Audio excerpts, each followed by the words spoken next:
স্যারের কাছে আমাদের প্রশ্ন হচ্ছে নর্মাল যে কাশি আর যক্ষ্মা হলে যে কাশি হয় সেটা আমরা কিভাবে বুঝতে পারবো? বিল্ডিং কন্ডিশনে কাজ করতেছি, দীর্ঘদিন ধরে কাজ করি, আমার থেকে কাশারি হয়। তো এটা কি কাজের মাধ্যমে হচ্ছে নাকি অন্য কিছু, এটা আমি জানতে চাই।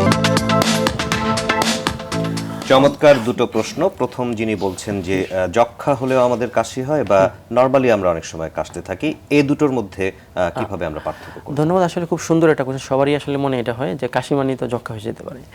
তো যক্ষ্মার নর্মাল যে কাশিটা হবে এটা আসলে আপনার 3 সপ্তাহের মধ্যে ভালো হয়ে যাবে। ঠিক আছে, কাশির সাথে আপনার কোনো জ্বর থাকবে না বা ওজন কমে যাবে না, খাওয়ার রুচি ঠিক থাকবে। তো যদি এগুলো থাকে আপনার এটা নর্মাল কাশি হিসেবে আমরা ধরে নেব যে, এবং এটার ক্ষেত্রে যেটা খেয়াল রাখতে হবে যাতে মানে আমরা যেটা হয় যে পেশেন্ট আসার আগে যে আমরা অ্যান্টিবায়োটিক খেয়ে আসছি, তো এই কাজটা যাতে না করে। হ্যাঁ, 3 সপ্তাহে কাশি হইলে এটা পোস্ট ইনফ্লুয়েঞ্জা বা ভাইরাল একটা ইনফেকশন হওয়ার পরে কাশি হলে এটা ভালো হতে 3 সপ্তাহ মতো লাগতে পারে। যদি আপনার অন্য কোনো সমস্যা না থাকে, জ্বর না থাকে বা প্রোডাক্টিভ কাফ, ফাউল স্মেলিং কফ না থাকে, তাহলে অ্যান্টিবায়োটিক খাবে না, শেষ। এটা হলো নর্মাল কাশি। আর যক্ষ্মা হলে যেটা বলতেছিলাম যেটা 3 সপ্তাহের উপরে কাশি থাকবে, সাথে আপনার অবশ্যই বিকেলবেলা গায়ে গায়ে জ্বর থাকবে, মৃদুমন্দ জ্বর থাকবে। হ্যাঁ, মৃদুমন্দ জ্বর থাকতে পারে, এবং রাতে ঘাম হইতে পারে, ঘাম দিয়ে জ্বর ছেড়ে যেতে পারে, খাওয়ার রুচি থাকবে না, ওজন কমে যাবে, কখনো কোনো আপনার কাশির সাথে রক্ত যেতে পারে, তাহলে এটা যদি হয় আমরা চিন্তা করবো এটা যক্ষ্মার জন্য কাশি। আচ্ছা, এবং সেখানে অবশ্যই কনফার্মেটরি পরীক্ষা কিছু আপনারা করার জন্য পরামর্শ দিয়ে থাকেন। সেই পরীক্ষা করে আমরা কনফার্ম হয়ে থাকি যে এটি যক্ষ্মা বা টিউবারকুলোসিসের জন্য সেই কাশিটি হচ্ছে কিনা।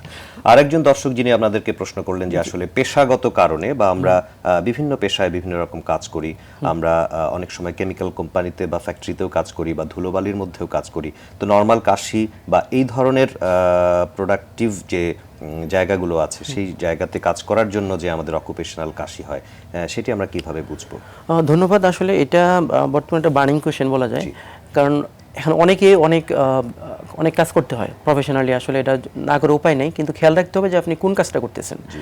যেমন অনেকে দেখবেন যে পাথর ভাঙার কাজ করে, তাদের কিন্তু খুব মারাত্মক একটা রোগ হয়, সিলিকোসিস যেটা হয়। ঠিক আছে, অনেকে আবার জাহাজ ভাঙার কাজ করে, অনেকে অ্যালুমিনিয়াম ফ্যাক্টরিতে কাজ করে। উনি যেমন বলতেছেন উনি কনস্ট্রাকশনের কাজ করেন, বিল্ডিং কনস্ট্রাকশনের কাজ করেন, অনেকে কয়লা খনিতে কাজ করেন, অনেকে দেখবেন যে ওই যে ওয়েল্ডিং বা এগুলোতে কাজ করতেছেন, অনেকে যে বিভিন্ন ফার্মে কাজ করতেছেন, রঙের কাজ করতেছেন, রঙের কারখানা, কেমিক্যাল কারখানা। তো খেয়াল রাখতে হবে এই কাজগুলো খুবই ডেঞ্জারাস। ঠিক আছে, কারণ এগুলো অকুপেশনাল হয় কি, এগুলো আপনার আস্তে আস্তে ফুসফুসে যে জীবাণুগুলো ফুসফুসের মধ্যে ডিপোজিট হয়, যে ছোটো ছোটো কণাগুলো, তো একটা পর্যায়ে আপনার ফুসফুসটা ড্যামেজ হয়ে যায়, আমরা বলি পালমোনারি ফাইব্রোসিস। এক্ষেত্রে কিন্তু ওনার লাইফটা পুরো হেল।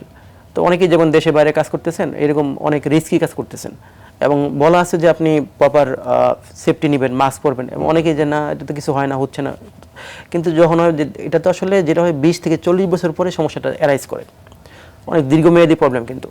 তো যখন আসলে 20 বছর পরে সমস্যাটা শুরু হবে তখন কিন্তু কোনো ট্রিটমেন্ট নাই, আপনি করতে হলে আপনার ফুসফুস চেঞ্জ করতে হবে। মানে পার্মানেন্ট ড্যামেজ হয়ে যায় 20 থেকে 40 বছর পর দীর্ঘদিন কাজ করার পরে এই ধরনের বিভিন্ন কারখানায়, যেখানে আমরা যদি পার্সোনাল প্রোটেক্টিভ ইকুইপমেন্টস, মাস্ক অথবা অন্য কোনো ইকুইপমেন্টস ব্যবহার করি তাহলে অবশ্যই আমরা কিছুটা উপকার পেতে পারি।